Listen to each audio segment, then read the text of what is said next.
La Russie s'annonce plus incisif dans un partenariat gagnant-gagnant dans les prochains mois avec l'Afrique. Renforcement des collaborations en matière de commerce, de sécurité et d'énergie. Pour ce dernier cas, c'est une offre qui reste dans les cordes du pays de Vladimir Poutine, de l'avis d'experts. La Russie, c'est quand même la première puissance nucléaire. Et tout le monde sait qu'en Afrique, l'un des problèmes qui empêche l'Afrique de solidifier son tissu industriel, c'est la question énergétique. Et donc, les partenariats avec la Russie peuvent par exemple nous permettre de mettre en place une centrale nucléaire civile qui va nous permettre, de résoudre l'épineuse question de l'énergie. Voilà autant de choses. On sait par exemple que la Russie, c'est une très grande puissance informatique.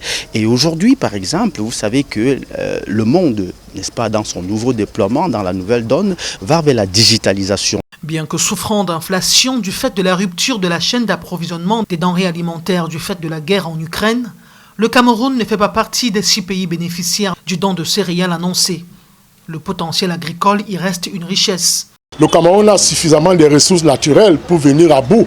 Il faut juste une très bonne volonté politique pour que cela soit fait. Au-delà des céréales, le Cameroun gagnerait, comme je l'ai indiqué tout à l'heure, sous le domaine sécuritaire, sur le domaine de son développement, qui peut être le développement des infrastructures, le développement économique, pas forcément justement sur des questions liées à l'agriculture. Sur le plan diplomatique, le Cameroun ressort de ce sommet Russie-Afrique avec un rayonnement certain.